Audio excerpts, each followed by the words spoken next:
What if I told you that Dr. Martin Luther King Jr. didn't accomplish as much as we give him credit for?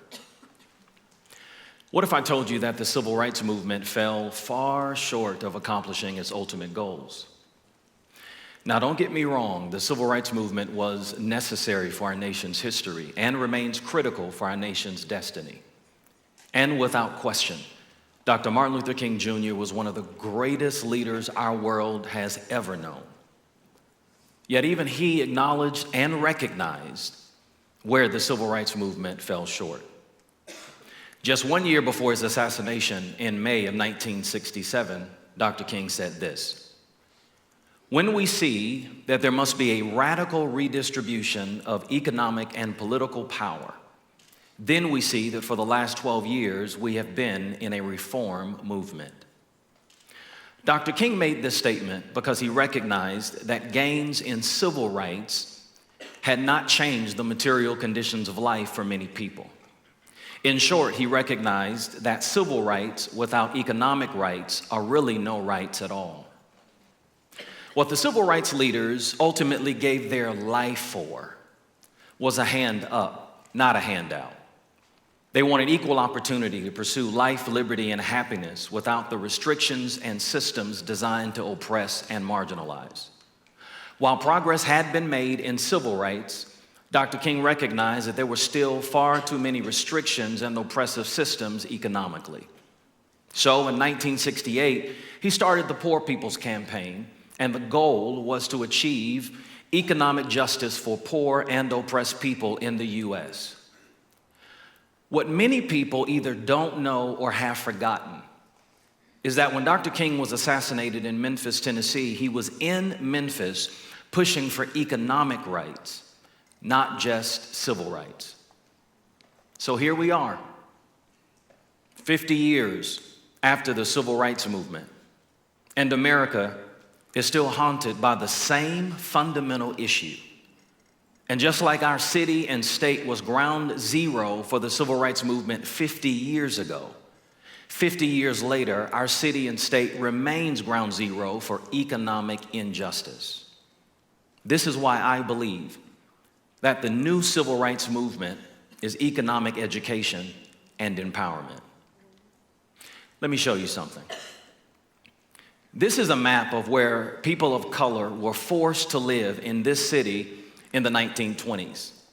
Now, this was a terrible time because southern states passed black codes, which were laws intended to criminalize people of color, restrict their economic independence, and provide a pretext for jail terms. And because most people couldn't pay the jail fees, they were sentenced to forced labor as a result. Convicts were leased to steel mills, plantations, lumber yards, mines, and a host of other industries to be used as forced labor. It was the era of slavery by another name. But if you were fortunate enough to not be sent to prison on trumped-up charges and then forced into convict leasing, you were only allowed to live in these areas. And if you tried to venture out of these areas and move into other neighborhoods, you were terrorized, lynched, and even bombed. In fact, the nickname of our great city, Bombingham, comes from this practice. So from the 1920s on, people of color in our city were forced to only live in these areas. But let's fast forward. Guess where the majority of the people of color in our city today still live? In those same areas. Guess where the life expectancy is the lowest? In those same areas. Guess where the poverty is the greatest? In those same areas. Now I'm going to ask you a really hard question, so prepare yourself. Guess where the majority of payday lenders set up shop in our city? In those same areas. There are 4 times as many payday lenders in our state as there are McDonald's. It's economic exploitation of the poor and vulnerable, and these types of practices harken all the way back to slavery. Do you know what the motivation for slavery was? It was the economic exploitation of the poor and vulnerable. Do you know what the motivation for convict leasing was? It was the economic exploitation of the poor and vulnerable, and payday lending does the exact same thing. It's modern day slavery. 46,000 people each week take out a payday loan in our state. And on average, a payday loan borrower renews that loan 89 times in just 1 year. And with an annual percentage rate of 456%, they end up in a cycle of debt and poverty that most will never get out of. This devastates individuals, it devastates families, but it destroys communities.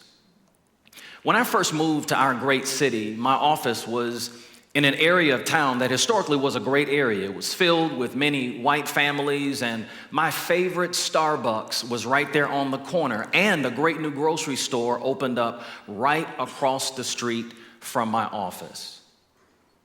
But then over time, the community began to change. More and more white families moved out, more and more people of color moved in. And initially, I didn't think much about it, but I also began to see more and more payday loan companies opening up. And then one day, I went to my favorite Starbucks for my usual, a tall cafe Americano with sugar-free vanilla and one Truvia. I pulled into the drive-thru and no one greeted me. And then after sitting there for a long period of time, I pulled around, looked into the Starbucks, only to realize that they had closed. Now, I thought that was strange because it feels like you can find a Starbucks on almost every corner. The community was still bustling with people. It didn't really make sense to me, but then the grocery store across the street from our office abruptly closed, and it was still relatively new.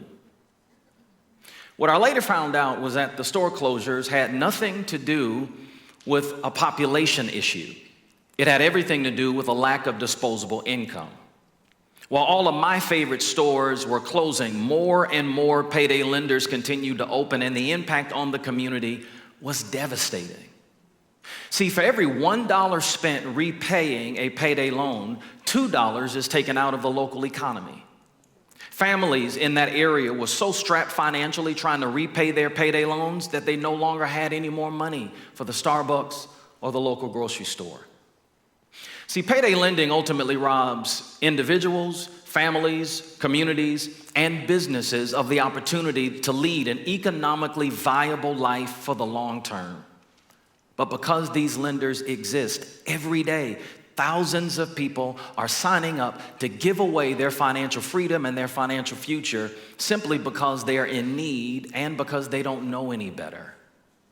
This is why the new civil rights movement is economic education and empowerment. Now, educational theory suggests that there are a couple of levels of a person's reality that you must acknowledge before real education can begin. First, there is unconscious ignorance. This is when people don't know what they don't know. The second level is conscious ignorance. This is when people begin to recognize that they don't know. The third level is where real education begins. The reason that payday lending is so devastating is because it preys on the unconscious ignorance of people. They don't know what they don't know, and then they pass on what they don't know to the next generation. This is why the opposite of poverty is not wealth. The opposite of poverty is opportunity and education. You don't fight ignorance with exploitation and marginalization. You fight ignorance with exposure and education. Think about it. Right now in our society, where does a person go to learn how to manage money better and make good financial decisions? Where does a person go to learn how devastating a bad financial decision can be? This is not taught in most schools. This is not part of any job orientation. My mother was the first person in our family to go to college. And when I was in the 5th grade, she married my stepfather, who was a hardworking man, and he also was the first person in his family to go to college. My stepfather was an entrepreneur who had dreams of living an upper middle class lifestyle and driving a BMW. I'll never forget the day that he was able to purchase his first BMW. He arrived home late one evening, and my stepbrother and I were already asleep, but he woke us up to come outside and to see this new car. It was so dark outside, I couldn't really make out the color of the car, but his pride and his excitement was noticeable to everyone on our street. And as we sat in the car, he turned to me and had the biggest smile I'd ever seen on his face, and he asked me a question. He said, "Do you know what BMW stands for?" And I thought for a moment and responded and said, "Bavarian Motor Works." And he stuck his chest out a little bit larger, and he looked at me with that big smile, and he said, "Nope. BMW stands for Black Man Working." Much of their life, my mother and stepfather did the best they could to provide a decent middle-class lifestyle for my siblings and I. But one day, that all came crashing down. I was in the 10th grade, and it was the week that we were set to move into their dream home. My mother and stepfather had worked hard and saved their money, and they were finally able to build their dream home, and the home was set to be completed in a number of days. In fact, our current home was already packed up, and the movers were coming the very next day. And I came home to find my stepfather in the middle of the living room floor, crying uncontrollably, and he just kept saying, "I lost it. I lost it. I lost it." Now, I had never seen my stepfather cry, let alone fall apart. And I didn't really know what to do except call my mother. And I did. I called Mom, and Mom rushed home. And the pain of what happened next has impacted me greatly. In between his sobbing, my stepfather managed to tell my mother and I that he had taken all of their savings, including the money that they needed to close on their dream home, and he had invested it in what he thought was a business sure thing. Turns out it was a sham, and he had lost all of the money.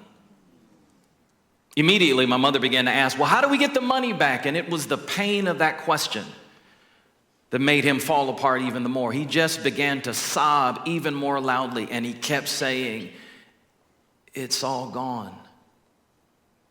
It's all gone. It's all gone."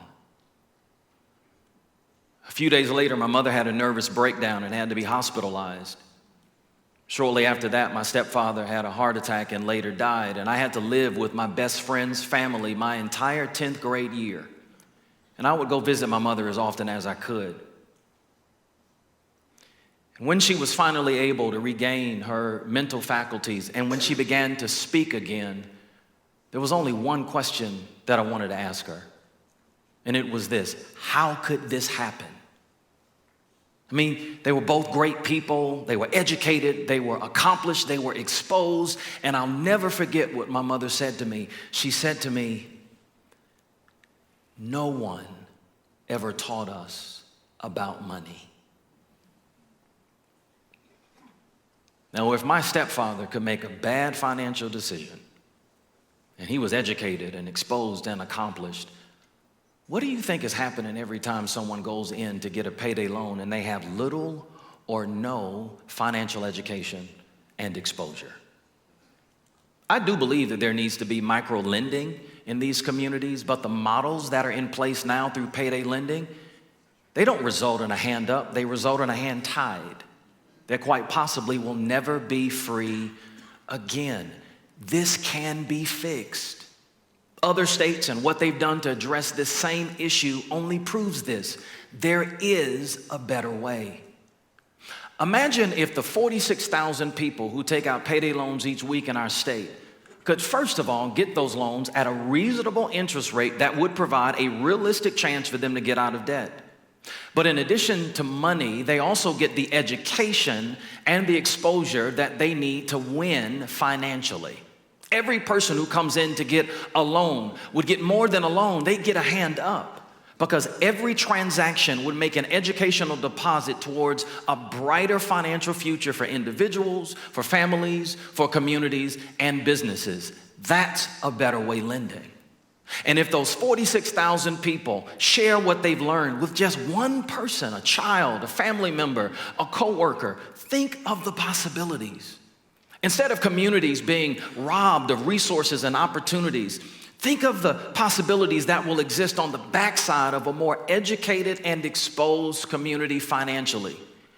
We all would win. Instead of making billions of dollars through the exploitation of people, we can educate, create opportunities, jobs, and millions of dollars that will be available to be reinvested in our local economies. Ultimately, I do believe that who we are, the character and the soul of our state and nation, won't be determined by things like football or fashion. It will be determined by how we treat the poor and the marginalized. While capitalism has produced prosperity and wealth in America, it also inspires greed and selfishness.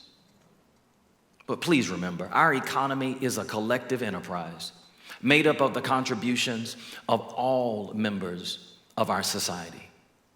This is why all of us, not just people of color, we've all got to get aggressive about righting our finances. We must educate. We must build enterprises that empower others to achieve their financial goals so that they can get a real seat at the American table. This is the best marketplace strategy. This is the new civil rights movement. It's a hand up, not a handout. Thank you.